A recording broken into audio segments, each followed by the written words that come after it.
Good evening. Could I go ahead and have you take your seats, please? So the cultural oxymoron of the day is thinking Christian. Let's face it, Christians for too long have been living on the periphery of responsible intellectual existence, unfortunately, regardless of what we see in the media, the fake news, whatever you want to call it. Sadly, the pejorative nicknames that have been attached to Christians, especially evangelicals, unfortunately has been true. My name is Todd Von Helms. I'm a senior fellow at the King's College in New York City and a longtime friend of Dr. Stephen Smith, who's the pastor of Immanuel Baptist Church. And it was about 6 months ago that Stephen said, "You know, Todd, what I'm envisioning for the city of Little Rock can be a blessing to the entire city. It will be ecumenical. It will be a place in which we can come together to have conversations around ideas and debates that are shaping the culture and to show how the transcendent power of the gospel impacts every aspect of our society." And I said, "Stephen, I've got the exact idea for you." I said, "Come to New York City, come to the King's College." My senior fellow at the King's College, Eric Metaxas, has been doing this in New York for over a decade in what's called Socrates in the City. Socrates said that an unexamined life is not worth living. And we have debates and conversations of this type quarterly in the city. So Stephen came up last October along with a friend, and he said, "I get it. We want to do this for Little Rock." So it was about 6 to 8 weeks later in December, Eric Metaxas came down. We had a Socrates in the City type event that was called City Center Conversations. And these are conversations about God, life, and faith in the city. This is our third installment, probably our largest crowd of about 700. So we want to thank you for being here tonight. You're in for a treat with world-renowned particle physicist Mike Strauss, who's a friend of mine. He takes complex things and explains them to us, the general populace, and it just makes sense, and it's great. But he'll be introduced in a moment by Stephen Smith. So Dr. Stephen Smith, he's the mind of a scholar, the heart of a pastor. He loves the city. He cares deeply about faith and conversations of faith. And so join me in welcoming Dr. Stephen Smith.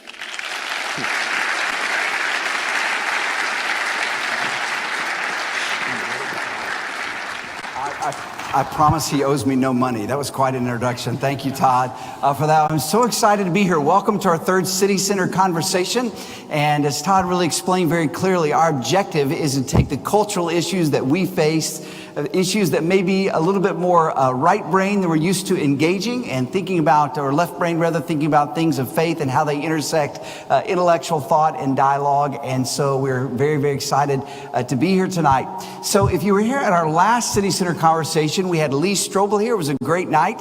And as you remember, we had talked to Lee about our next guest, who is tonight's guest, Dr. Mike Strauss, and he said he's fantastic. You've got to come and listen to him. And so you took Lee Strobel at his word, and you're here tonight. Mike Strauss is a world-renowned particle physicist, but he's also someone who is a deep man of faith. And so I've just been so much looking forward to this tonight. So many people have said to me, "Are you ready? Have you studied for this?" And so, Mike, there's just really room filled with people who have no confidence that I can carry on this conversation with you.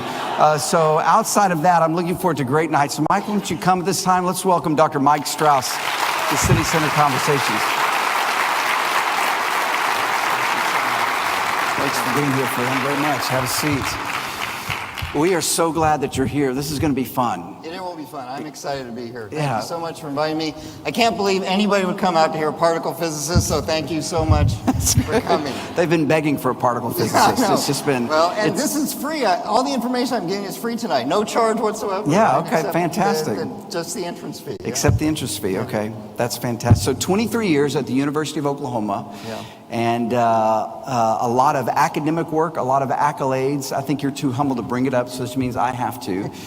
So I did get a chance to read your Vita and your CV, and I started counting the peer-reviewed articles. I stopped when I got into the 600s. Yeah. And so how many peer-reviewed articles do you have, if you don't mind me asking? Something like 1,000. Something like 1,000. But I work with lots of collaborators, Okay. so I just sign my name to their papers. Okay, Yeah. sure. Yeah, we'll just I'll just believe that. Yeah. Something like 1,000. And so, so tell us about your family before we jump into it tonight. Been married for almost 30 years. My wife is very different than me. I can't remember right brain or left brain, but I'm the thinker and she's the feeler, and we have 2 grown children.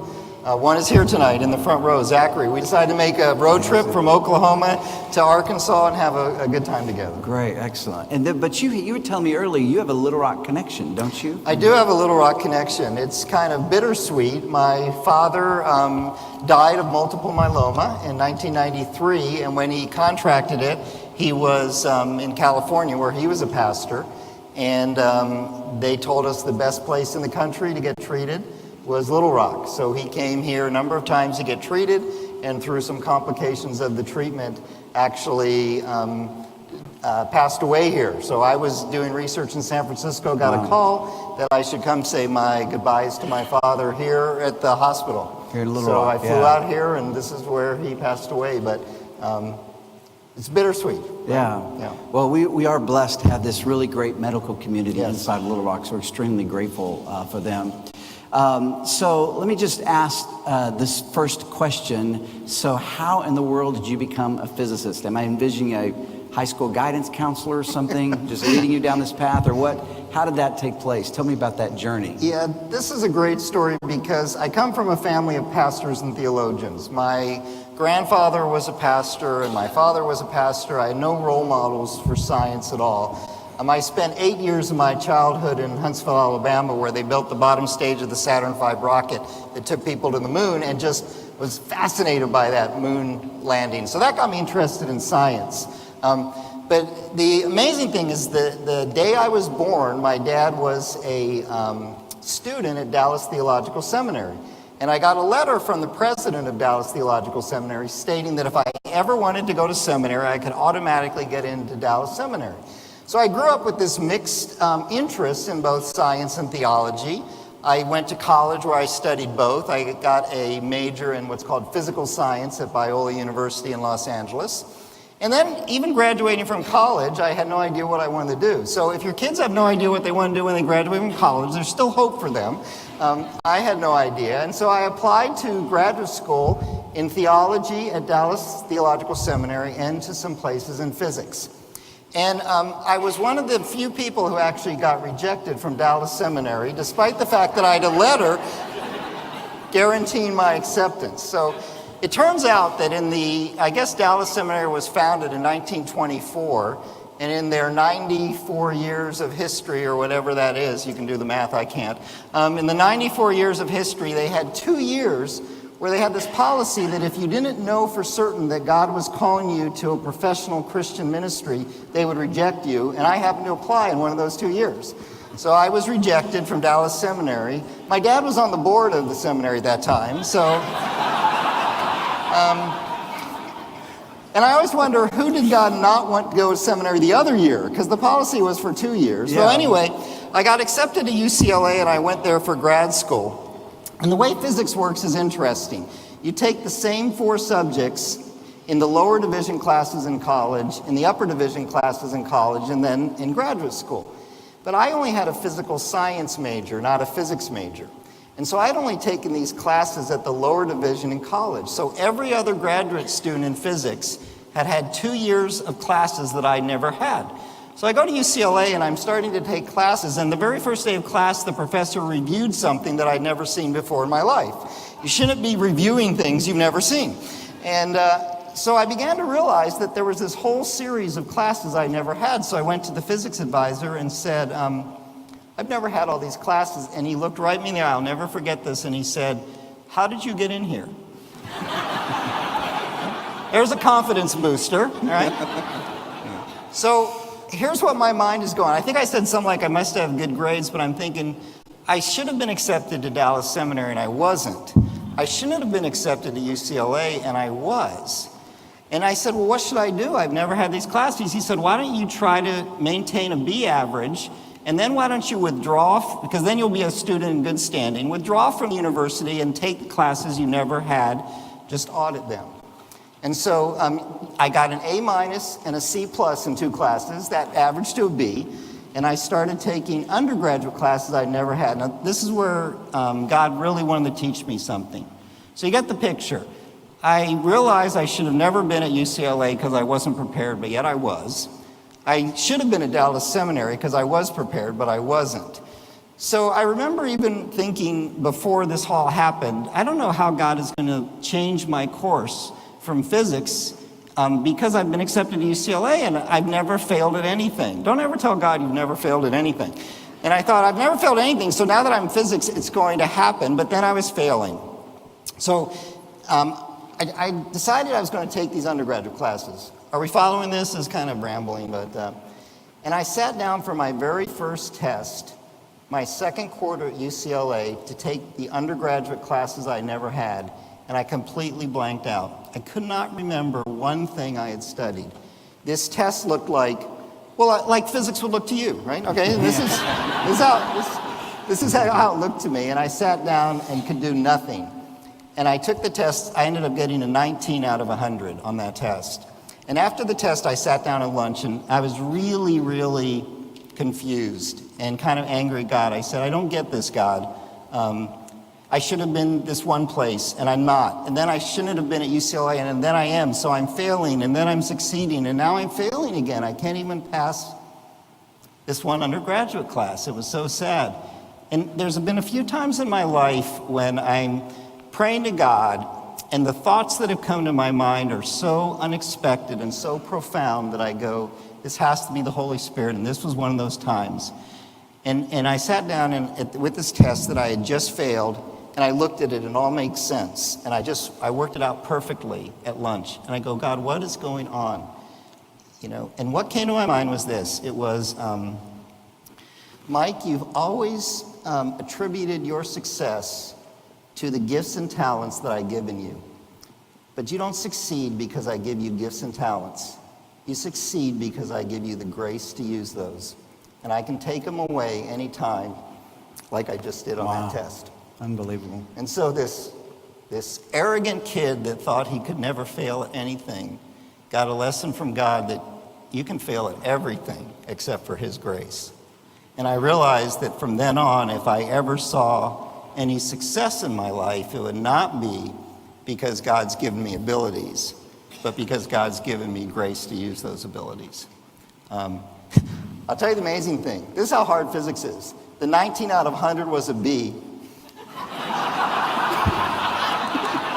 You kept your average. Yeah, that's fantastic. So from then on, I did well, and I got into a particle physics group. I had no idea what it was, and it's been great. I love it. Yeah. But it was so good because I learned that God can close doors that shouldn't be closed and open doors that shouldn't be open and put you where he wants you. It probably, in a weird way, confirmed your call, right? Absolutely. When it got rougher later on, you go, well, I'm right where God wants me. Yeah, that's unbelievable. All right, we'll have you back to talk about that, okay? Because that's a pretty profound lesson. So what is an experimental particle physicist? Yeah, that's a good question. I mean, most people know, but just for me, what is that? Well, so there will be a quiz afterwards, so take notes on this. So we all know that the universe is made of atoms, and we all know that because I've seen it on Magic School Bus, so it must be real. Exactly. Okay? And every atom has a nucleus at the center, and every nucleus is made of neutrons and protons. And neutrons and protons are made of things called quarks. And elementary particle physics is to try to understand the fundamental structure of the universe and the forces that hold it together. So right now we think that fundamental structure is primarily things called quarks and leptons. And we want to understand those particles and how the universe is put together. So this is the question I ask. Suppose you wanted to know what your car was made of. We want to know what the universe is made of. And you don't have any tools to take the car apart. Suppose you can't reach in with wrenches or pliers or screwdrivers. What do you do to take the car apart? So you know how it's made. Well, here's the answer. You get the car going really, really fast and you smash it against a brick wall and you see what comes flying out, right? I tell my students, do this with your parents' car, not with your car, of course. But that's what we do. At this laboratory in Switzerland, we take protons, which are one of the smallest things in nature. We get them going really fast and we smash them against other protons. And we see what comes out, and we understand the structure of the universe. Okay, do the Swiss people know this is going on? This is a question. Because it sounds very Ian Fleming, James Bond, kind of you're in your secret lab underground smashing atoms for the purpose of world domination. If you saw the movie Angels and Demons, the first 15 minutes is a fictionalized account of what goes on at CERN, the laboratory. And it is fictionalized. There's nothing dangerous about it at all. Well, so let's talk about CERN. So CERN, I think, is a designator for two things: the actual group that's thinking about this, and then the actual laboratory, largest physics laboratory in the world. Talk about that and your involvement in that. Yeah, it's just great. I mean, this is a laboratory where people literally from around the world flock because it is the world's highest energy accelerator. So if you want to break things into smaller and smaller pieces, the faster things are going, the better the collision. Okay, so that's bringing another. So what is a particle accelerator? So a lot of people used to call these things atom smashers. And so if you ever heard of the atom smasher, the real name for it is a particle collider or particle accelerator. Atoms are way too big to smash. Actually, we do smash nuclei sometimes, but atoms are gigantic. So if an atom was the size of the room, the things that we smash would be smaller than a pinhead in the middle of the room. Okay, so we take these things that are really, really small, we get them going really, really fast, and we collide them to see what happens when they break up. And the pictures that come out look like a little 10-year-old with a spirograph, right? So imagine all these little spirograph lines coming out. And so I spent 7 years of graduate school and 7 years as a postdoc to understand spirograph drawings. It's really kind of a waste of time maybe, but it's fun. So give us a visual picture of this. How is that the same thing as a superconductor, or is that something different? They were building what's called a superconducting super collider in Texas. Right. And the government decided not to finish that, and this is very similar to that. Okay. So is it a mile loop, or is it how big of a loop? 17 miles around. 17 miles. So under the ground, about 300 feet, is a tunnel that runs 17 miles around, and from the air, you can't tell it's there. It goes under the French and Swiss countryside. In fact, I go to an English-speaking church at a town in France, and if you look at a map, it kind of goes right under the church. And it doesn't bother us. We keep worshiping on Sundays and everything. All right, so you're sending particles, microscopic particles, on this 17-mile loop, and that's their journey. What's their destination? Where are they ending up? Yeah, so we pack about 100 trillion protons in a beam about 6 inches long and about as thick as a human hair. Yeah. And then we shoot those at each other, and they take, I don't know how much time, very little time to go around the 17 miles again, and then they go through each other again. So it's like shooting BBs at each other. Suppose you were to shoot a whole bunch of BBs at a whole bunch of BBs. Most of them would not hit. They would just pass through each other. But every time this beam of 100 trillion particles goes through each other, maybe 20 of these protons will hit 20 of these. And then they'll keep going around, and 20 more will hit. And that goes on about 24 hours a day, about 6 months of the year. Okay. And we get millions and millions of petabytes of data for you computer science people. And look at those. Yeah. So I had to look that up, be honest with you. Right. Petabyte is a million gigabytes, is that right? There you go. So this tremendous amount of information, and it's being disseminated into banks of computers, right? Yeah. And so and you're looking for what? Patterns, asymmetry, symmetry, all these type of things? So the things that happen a lot, we already know about. If it happens frequently, we've seen it. We don't care about it. So we're looking for things that are very, very rare. Some of you may have heard that this particle named after Peter Higgs was discovered in 2012, called the Higgs boson. We produce one Higgs boson about every 10 billion collisions. So 1 out of 10 billion is how often we produce those. So the other 10 billion don't matter. So can you need to get that number up, by the way. I'm just not pleased with that 10 billion. So talk to God about that. Talk to God, he gives us the numbers, yeah. Speaking of God, that was referred to as the God particle. Yes, it was. So why is that? I know this popular fiction, is that? Yeah.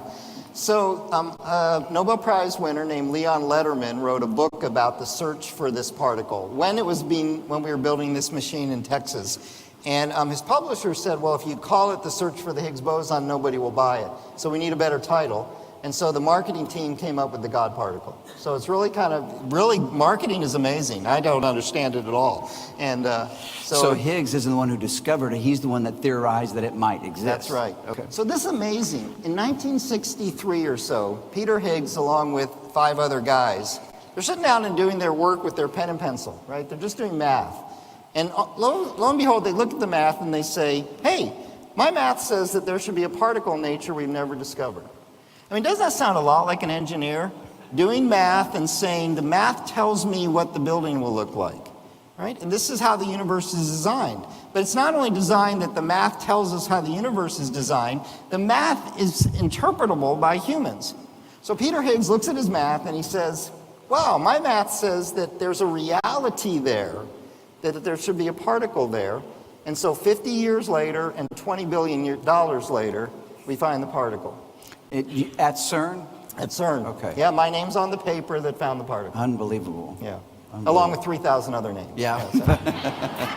You didn't have to bring that up. Yeah. But so, isn't CERN also, could you say, where the World Wide Web was first utilized? Yeah, so people ask me at times, why should we support things like physics? What's the application? And one of the applications is whenever we do high-tech stuff, other things, spin-off technology is made. So there was a lab in Chicago called Fermilab, and then the lab in Geneva called CERN, and they both do particle physics. And back in the 1980s, we were exchanging information between Fermilab and CERN, and somebody at CERN goes, there's got to be a better way to exchange information. And he actually invented the World Wide Web. So I'm in a building at CERN. When I go to CERN, I have an office, and literally on the floor below that is a plaque that says, on these halls, the World Wide Web was invented. And so, if you ask particle physicists, are you out to change the world or understand the universe? We would say we're out to understand the universe. But it turns out that the things we discover or invent, like the World Wide Web, sometimes change the world. Yeah. Yeah. Amazing. All right, I have two. I want to get to some other questions related to this, but I have 2 kind of burning questions in my brain. If you could just answer these, that are hard. If you answer these 2 questions, then you'll get your check. Okay, here's what they are. The first one is, what is matter? And then why does it hold together? I mean, you talked about the protons. I can understand somebody explain to that. Here's what composes an atom, which you said, of course, is huge. Yeah. So here's what composes this huge atom. But why is it all sticking together? Why are the particles holding what together? Is matter is actually a tough question, because the traditional definition of matter is something that has mass and takes up space. But the particles we deal with may or may not have mass, and they may or may not take up space. So the traditional definition of matter doesn't apply to the particles. A particle called a photon, which is a particle of light that bathes this auditorium, is a particle without any mass. And as far as we know, particles like quarks don't take up any space. So what is a particle then, rather than what is matter? And the answer is, we know particles exist by the way they interact. You don't necessarily see the particle, you see it interact. And if it interacts in this way, we call it a proton. And if it interacts in this way, we call it a photon. But it's its interaction. And that's what holds it together. It's interactions. So in particle physics, the interactions can be thought of as particles themselves. So the example I give is, suppose I wanted to send a message to you. I want you to come here or something. But you're over there and I'm over here. So what do? I start throwing baseballs at you, right?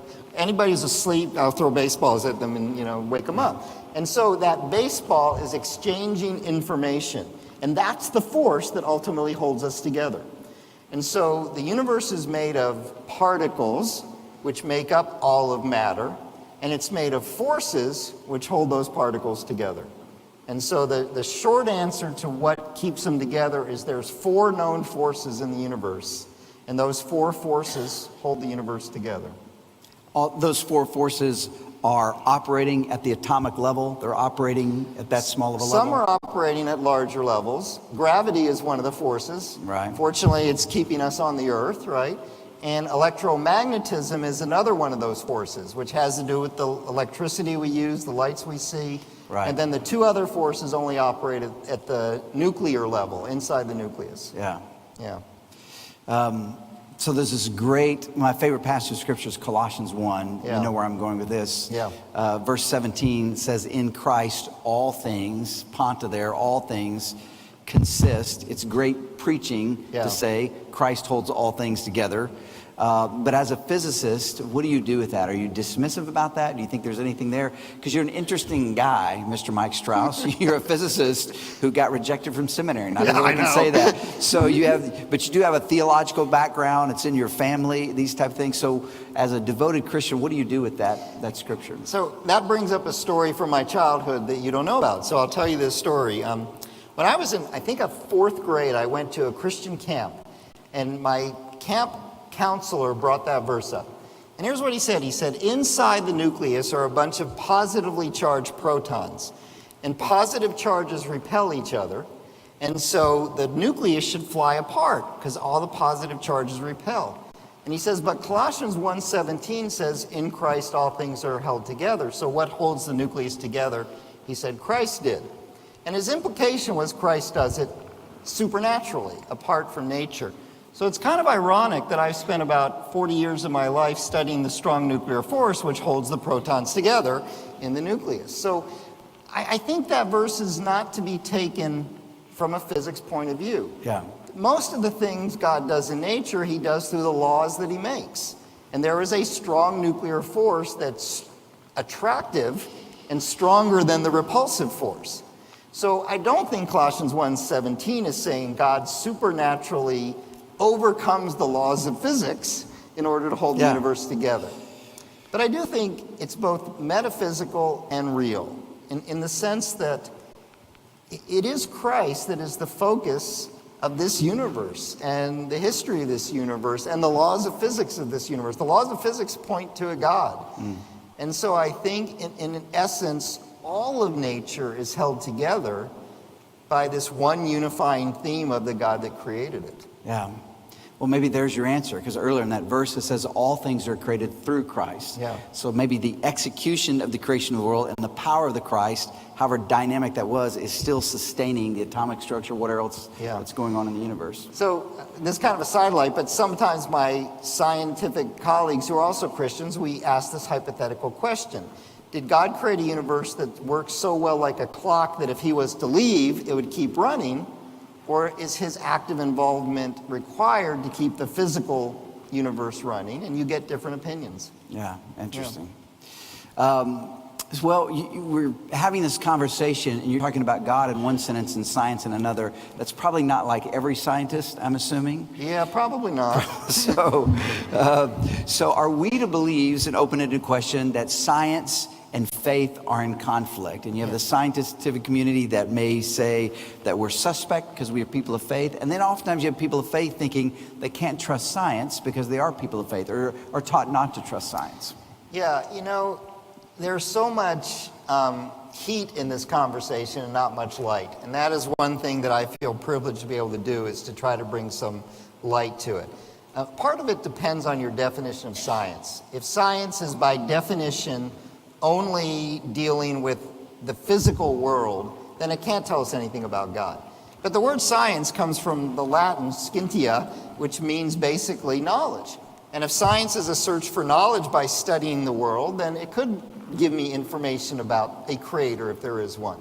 And so to me, there is no conflict at all between science and Christian faith, because science is the study of God's creation, and the Christian faith is a study of God through his, well, so the creation is what we call the general revelation. I don't have to teach you theology, I don't think. But we call this general revelation, right? And the Bible we call special revelation, but it's both revelations from the same God. So it should give us a consistent picture. And this is exactly what I find. When I look at the creation, I see the same picture of the Creator that I see in the Bible. And so rather than being in conflict, they're actually in complete coherence. See, it's interesting to me because, and I guess the question, did you ever have a crisis of faith? I mean, you grew up in a evangelical, conservative, Bible-believing home, Yeah. you find yourself at that bastion of Christian faith, UCLA, right? And so in that trajectory, was there ever a point you felt like you had to make a decision, or there was a crisis Yeah. moment? So I could ask anyone here who's a follower of Christ, have you ever had a crisis of faith? Right? Wouldn't every hand go up? How can you walk with somebody? I mean, the Christianity is about a relationship with Christ, a walk with Christ. Every relationship has crises, right? So yeah, I've had lots of crises of faith. Yeah. But this is where I think I have, I don't know what a tenacious personality. If what I believe is true, then the answer on the other end of that crisis should be satisfying. And so I'm a passionate seeker of truth, whether it's in the natural world or in my faith. And so when I have these crises of faith, my first response is, well, God's not worth it, right? Because it's a crisis by definition. But my second response is, maybe I don't know something. Maybe on the other side, by studying more, by learning more, by understanding God more, there's actually a deeper understanding. And that's usually what happens. I usually find the problem is not God's problem, but my understanding of God's problem. Yeah. Well, I guess you could flip the question and wonder, did someone who is an atheist or agnostic, had they had a crisis of faith? Yeah. So in your experience, have you felt like scientists have come to something that, whether they accept it or not, seem to argue for theism? Yeah, see, so this is an important point that I think a lot of people don't really get. So many scientists think if I found a natural explanation for something, gravity causes the Earth to go around the sun. So therefore I don't need God, because I have a natural explanation. But does a natural explanation really take away from the need for a designer? I mean, gravity is what we call a 1/r² force. If it wasn't that, it wouldn't work. Why is it that way, you know? And so I think that you can look at the natural world and see, not that because things work so well, because I have an explanation, therefore I don't need God, but you can actually flip it around and say, because the world works so well, maybe there's something behind it. The same way that, you know, the building is holding itself up because some engineer did the calculation. Maybe the universe works so well, and therefore I can explain it because there's somebody behind it all. Yeah. I'm just curious. I'm picturing you in Switzerland in your secret lab. It's not secret, but that sounds more we have interesting. secret parts do you? of it, Okay, yeah. secret lab, I'd underground. have to kill you if I tell you. Okay, yeah. Well, I don't want to know. So you have a friend who doesn't have your faith commitment. That would be possible, but has your same commitment to physics. So what's that like? Is there a line you can't cross with them? Well, it's like any job, I think, right? When I'm doing my job, I'm still a Christian, but you know, I'm trying to understand nature, and so the better I do that job, I don't know that my worldview necessarily comes into it. And so there's not a conflict. The conflict is over personal things, right? When somebody has a crisis in their family, their mother has a terminal illness, and now you have things outside of your understanding of nature that affect the job. And that's where, you know, people live their life and ask questions about God. Occasionally you have someone who will make an offhand remark about how amazing what we're studying is and how well designed it is, and it opens up the door to say, I wonder if there's really a designer. Yeah, exactly. It looks pretty much designed. Look at this design, yeah. Well, I want to jump back to the CERN project and ask the question why you're doing that. But let me lead into this with a quote, because I think part of what you're doing is you're trying to get at origins, right? How did all this start? It's part of what's driving the CERN project, which is interesting. So there's this international scientific commitment to origins. And so this is something you said earlier in the year. I'm quoting you from your blog site. Because we don't have any observations that tell us exactly what happened, quote, in the beginning. So we have a faith commitment. You affirm the inspiration of Scripture. I affirm the inspiration of Scripture, believers. So we know there was a beginning. I believe God started it. But no one was there to record how he executed what he did. Because no one knows exactly what happened in the beginning of our universe, we can only speculate. But let me point out the obvious. all the observations we do have give credence to the conclusion that all of space, time, matter, and energy of this universe had a beginning. Yeah. Now I want to read more, but just comment on that for a second. Is that a universal conclusion that the universe is not infinite working backwards, but it had a starting place?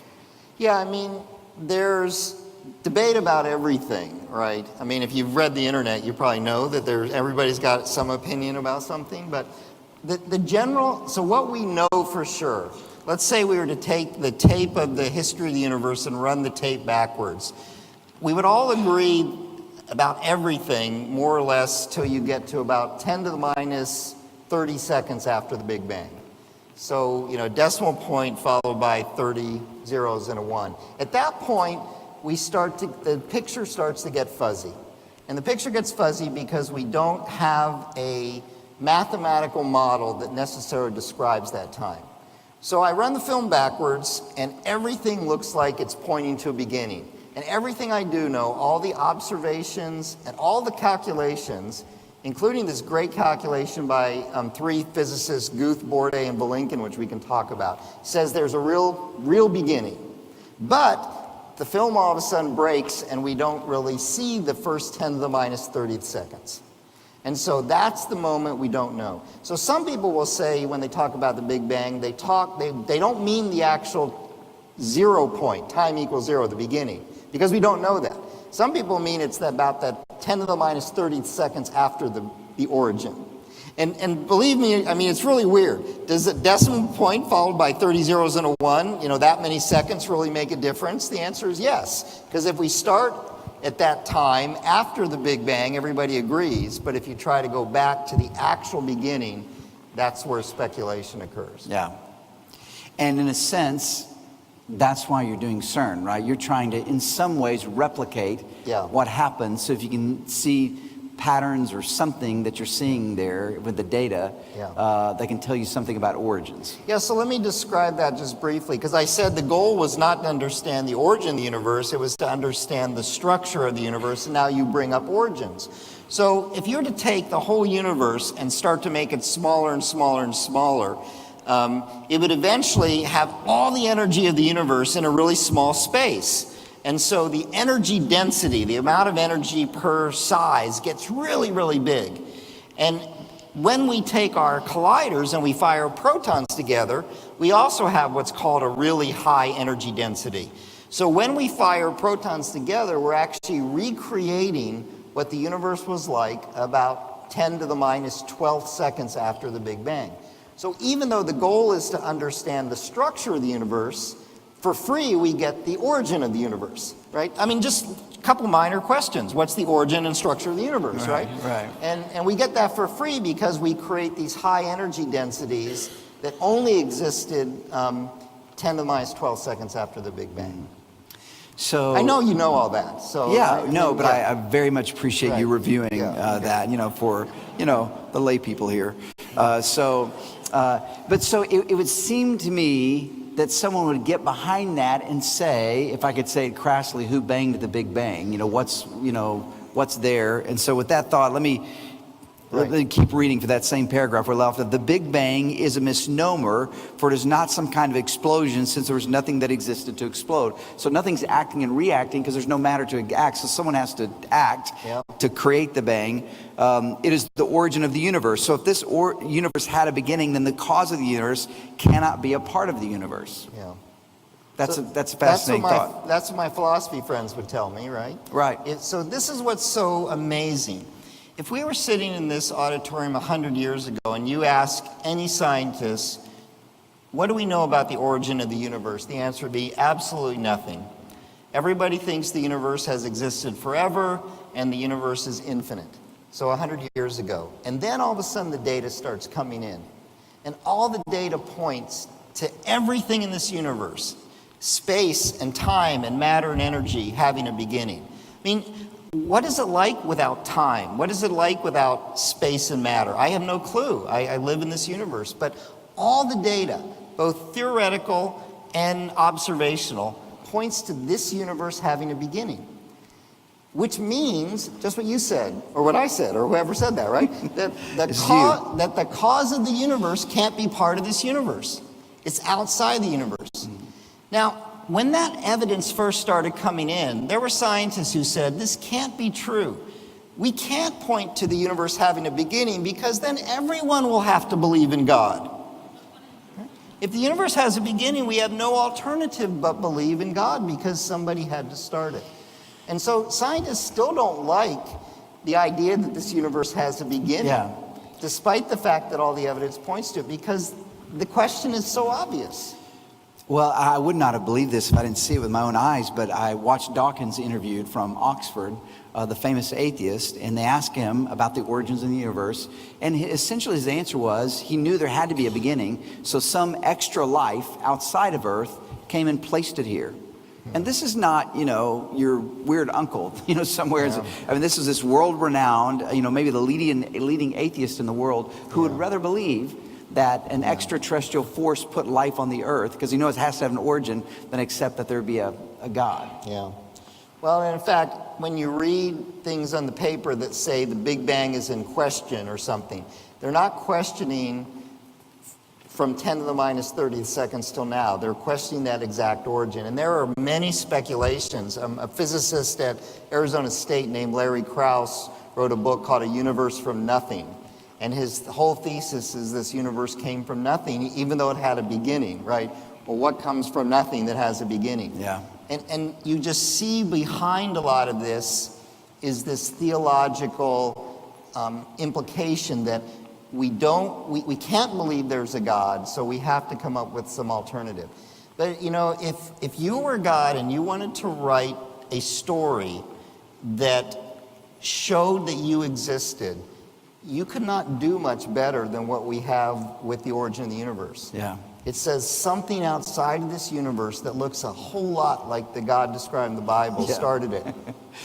Well, I'm quoting another physicist said this, quote, "The best data we have are exactly what I would have predicted had I had nothing to go on but the first 5 books of Moses, the Psalms, and the Bible as a whole." Yeah, I think that's Arnold Penzias that says that, right? Okay, but so that's not like me, a raving fundamentalist pastor. That's someone now why would you, as a physicist, agree with that statement? Because the first verse of the Bible says, in the beginning, God created the heavens and the earth. The universe had a beginning, and that beginning created everything, and that's exactly what science says now. I mean, it's remarkable.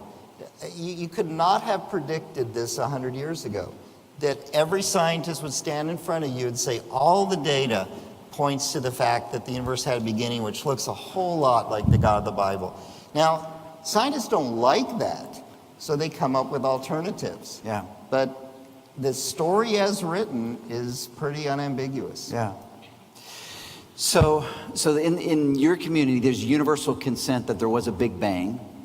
If you describe that as 10 to the minus 30 seconds after the origin.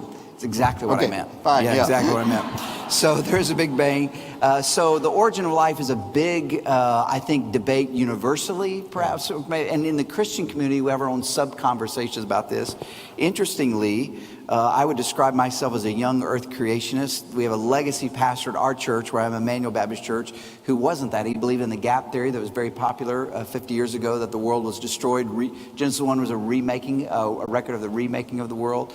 So you believe in the Big Bang, but you would not, that belief wouldn't force you to believe in evolution. Those are two different things inside your mind. The age of the universe is completely separate from the history of life on Earth. Okay. There are many, this is an important point, because there are many views held by Christians who believe the Bible is true. It's not whether I believe the Bible is true or not that causes me to come to a certain conclusion. Like any piece of literature, there's good rules of interpretation which you learn in seminary. And when you apply those rules of interpretation to the story of creation, there's still ambiguity there. Yeah. And so within the community of Christians, there is a lot of different beliefs about how God did the creating, not whether God did it or not. And there are people who believe that there was no Big Bang, that God didn't use the Big Bang. There are people who believe God did use the Big Bang to create the universe. And then there are other people who believe or don't believe how much God might have used evolution. But Yeah. they're all separate issues. Right. The age of the universe, whether or not God used the Big Bang, the origin and formation of life on the earth, and whether or not God used evolution. And there are Christians across the spectrum. And this is one of the first things I lay down, because I know there are people who are outside of the Christian community who say, well, I can never believe the Bible because I can't believe this, that the Bible teaches this about science or this about science. Right. And the big picture is you can believe the Bible is true and believe in the Big Bang and or believe in evolution. Yeah. And those issues are well within good biblical interpretation. And I get this not because I'm a Bible scholar, but because I read Bible scholars. And this is what they say. Yeah. So would it be fair to say that you don't necessarily embrace a Big Bang cosmology in the way somebody else would say it, but that rather when God created all things, it began with a bang? Yeah, and that is Big Bang cosmology. What the other question is then how did God create life on Earth? Yeah. And eventually create our physical human bodies? Was that a natural process, or was there more direct involvement? And even with the Big Bang, I'm saying there's direct involvement.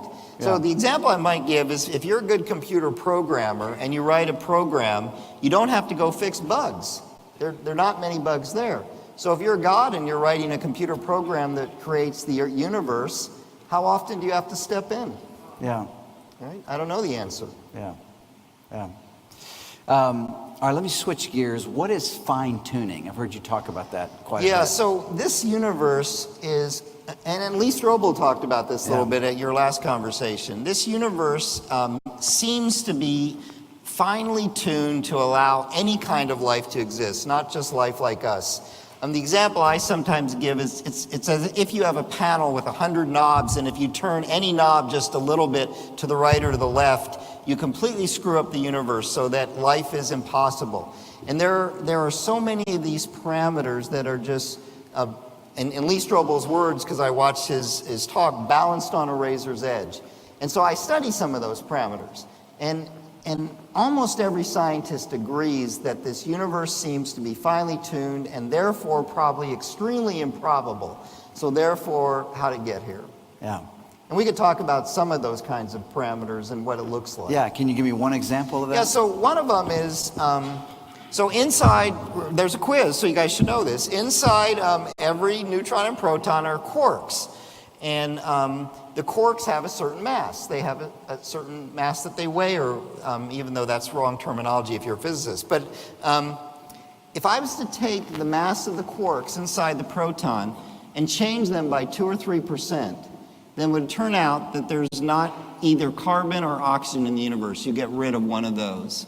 And all life needs carbon or oxygen. So if I was to take just the mass of the quarks inside the proton and change them by 2 or 3%, there would be no life in the universe. There are like 100 things like that. And it's not that I can change this knob a lot. 2 or 3% is not that much. And you could go through a whole bunch of characteristics of the universe like that just are balanced on this razor's edge, and you change them a little bit, we aren't here. So a non-theist looks at that, and what do they say? The most common answer is that this is one of many, many, many universes. An infinite number, 10 to the 500, depends on your theory.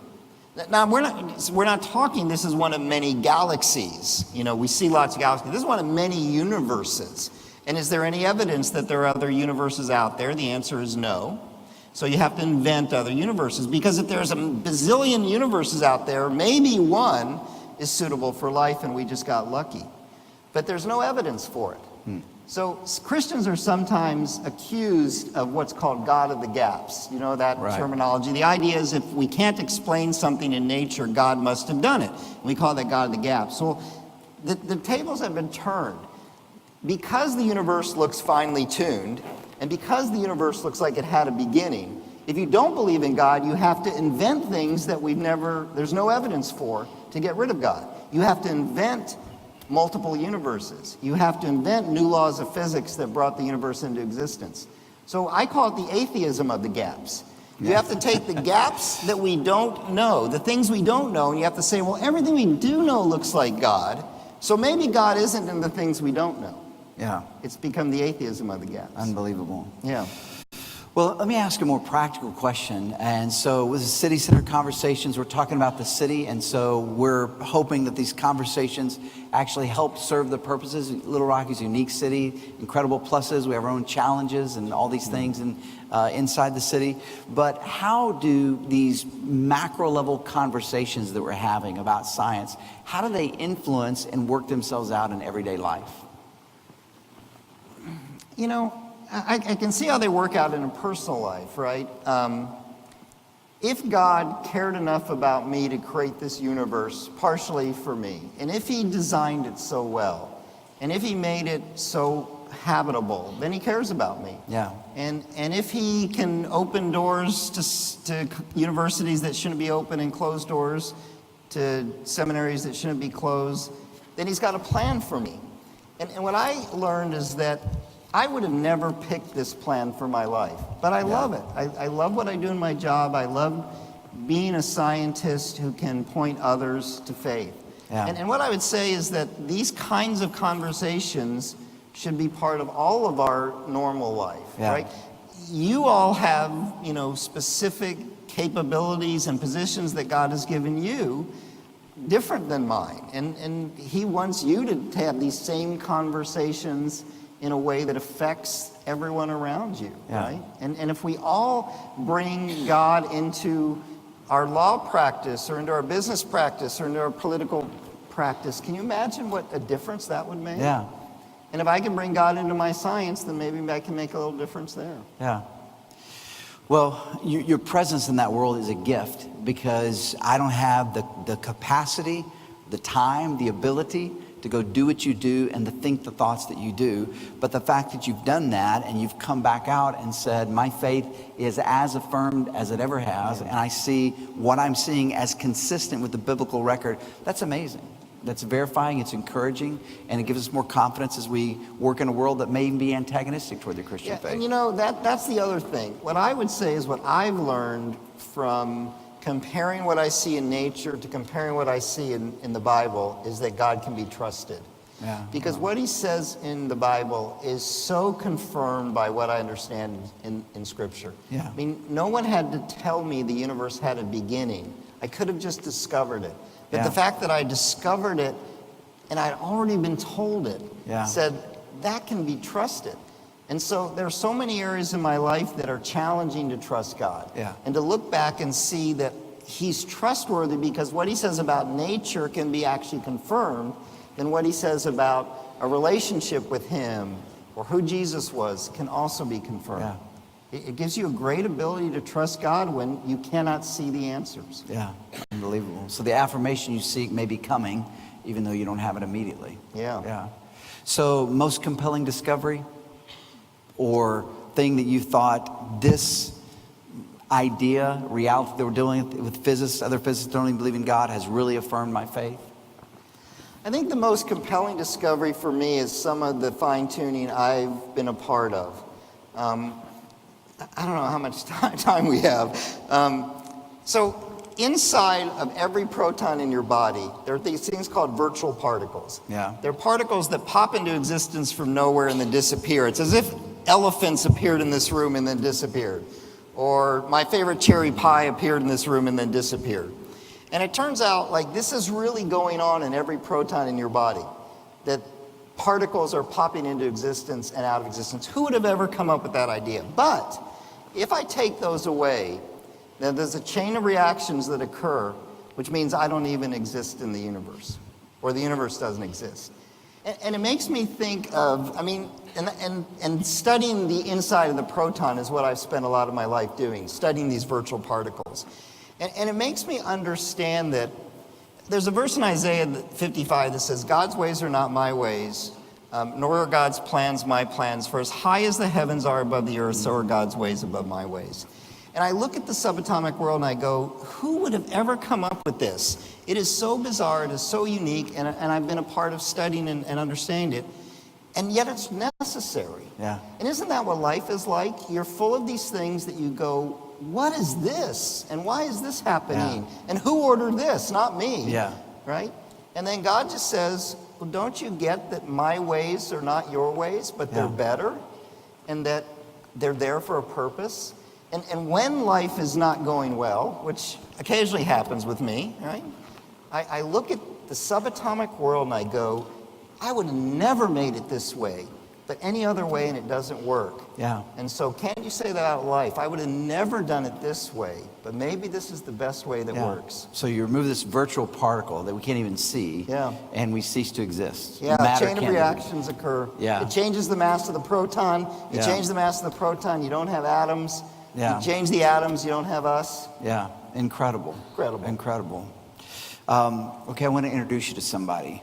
Good. So, would you hear James Lloyd? Would you come up here for a second? So what we like to do at our City Center conversations is highlight one of the ministries that's inside the city. So James Lloyd is the director of Renewal Ranch. You may be familiar with this. Renewal Ranch takes men who may be court ordered, or maybe they can admit themselves into the program, and he runs them through a program that lasts a year. Is that correct? That's correct. And here's the shocking thing, does it without any state or federal funding. I don't know how you do that, just with a general board. And so the winners in that's the city of Little Rock and the churches. We have people in our churches. One of our employees, Jonathan, has been through your programs, come back success, brags about it as a great poster. We have another one that's gone through, it didn't work out so well. So it's a tough and challenging thing that you have. But James, we're here talking about the conceptual level you're doing in a reality. Thank you for serving our city this way. We're just extremely grateful for you. And I want you to meet Mike. He has a check for you tonight. And the check is for all the proceeds that have come in for tonight. So if you gave your $10 tonight, you supported Renewal Ranch. So great job. Way to do that. So thank you, man. Very, very grateful. Yeah. Appreciate that very much. Absolutely. Thank you. Very, very grateful. All right, Mike, can you stick around for more questions? Absolutely. Would you mind? Okay. I would love to answer questions. This has really been a lot of fun. Yeah. I didn't zone out as much as I thought I would. But in all seriousness, you have the ability to take something that's deep and conceptual and make it practical and put our minds around. And so we're grateful for that. And we're going to pray you have tremendous success. You're in a strategic place that I can't go to as a pastor, other people can't go to, but you're there and you're having a presence. And so we're extremely grateful for that. Thank you for being here tonight. Thank you. Very, very grateful, friend. Very, very grateful. Appreciate it. Thank you. Yeah, why don't you go out this door right here and out that way.